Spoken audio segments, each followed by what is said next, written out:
उपमुख्यमंत्री अजित पवारांना श्रद्धांजली वाहताना सर्वपक्षीय नेत्यांना आठवणींचा गहिवर. मुश्रीफ, आदिती तटकरे, रोहित पवार, वळसे पाटलांना अश्रू अनावर. वरळीमध्ये सर्वपक्षीय शोकसभेला अदानी अंबानींपासून गडकरींपर्यंत दिग्गज एकवटले.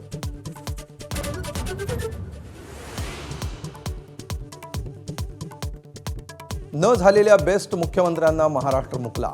दादांना श्रद्धांजली वाहताना मुख्यमंत्र्यांचे गौरवोद्गार. तर व्यक्ती हयात असताना नको तेवढं बदनाम करतात. दादांच्या आठवणींना उजाळा देताना उद्धव ठाकरेंचा भाजपला चिमटा.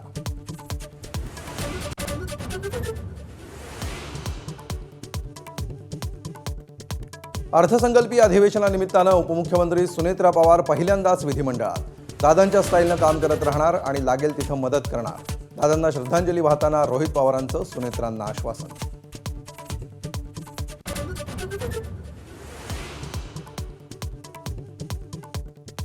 बुलढाणा आणि सोलापुरात अनधिकृत पुतळ्याचा वाद ताजा असतानाच बीडच्या गेवराईतही पुतळा उभारणीमुळे तणाव.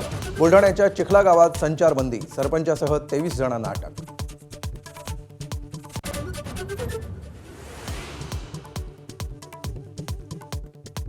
पुण्याच्या मुंढव्यातील जमीन खरेदी प्रकरणी अमेडिया कंपनीचे भागीदार आणि पार्थ पवारांचे मामेभाऊ दिग्विजय पाटलांना अटक होण्याची शक्यता.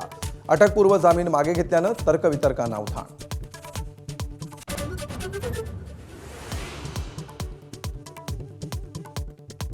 जम्मू काश्मीरच्या किश्तवाडमध्ये महिनाभरात 7 दहशतवादी यमसदनी. ऑपरेशन त्राशी अंतर्गत सुरक्षा दलांची संयुक्त कामगिरी. ऑपरेशन सिंदूर नंतरची सर्वात मोठी कारवाई. एबीपी माझा, उघडा डोळे बघा नीट.